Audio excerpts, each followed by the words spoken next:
Nessa última parte, nós temos o que eu estou chamando de sons assassinos. Por que sons assassinos? Porque a diferença entre esses sonzinhos podem matar a sua comunicação.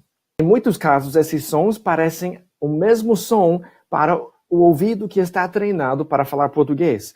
Mas, para o ouvido nativo norte-americano, há uma diferença entre esses sons e, por isso, nós vamos focar neles agora. Uma coisa interessante é que isso também acontece com nós norte-americanos quando estamos aprendendo português. Já ouvi americanos com a dificuldade de pronunciar ão, de pão. E eu, pessoalmente, tive uma dificuldade em ouvir e entender a diferença entre avô e avó. Agora, depois de muito tempo de falar português, eu consigo ouvir a diferença entre esses dois sons, mas sendo que nós não temos essa diferença em inglês, fica difícil no começo. E é assim com os sons que nós vamos ouvir agora.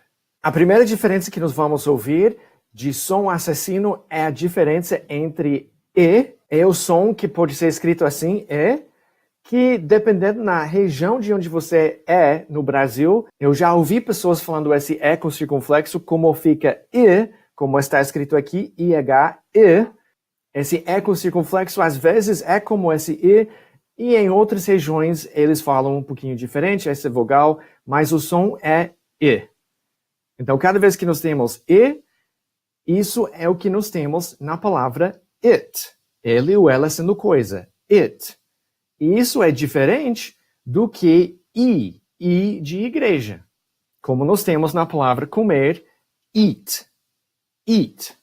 Então nós temos it e eat. A diferença é bem sutil. E uma dica que eu desenvolvi, que não sei por que funciona, mas funciona, é a seguinte. Se você pensar, quando você fala it, que o som está saindo de cima de sua cabeça, aqui atrás. It. Fica mais fácil pronunciar.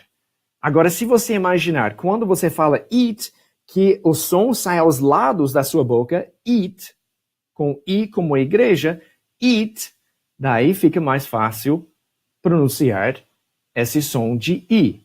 Vamos lá uma vez, feche os olhos e vamos fazer it de cima e eat aos lados. It e eat. E muitas vezes nós temos essas duas palavras juntas, sendo que nós usamos a palavra it para qualquer ele ou ela que é coisa em inglês, daí nós usamos muito. Por exemplo, se nos perguntarmos, quem vai comer o peixe?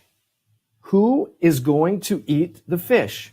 E se eu responder, eu vou comê-lo? Daí seria, I am going to eat it. Daí a diferença é interessante. Entre eat e it. I'm going to eat it. I'm going to eat it. Vamos lá, uma vez você. I'm going to eat it.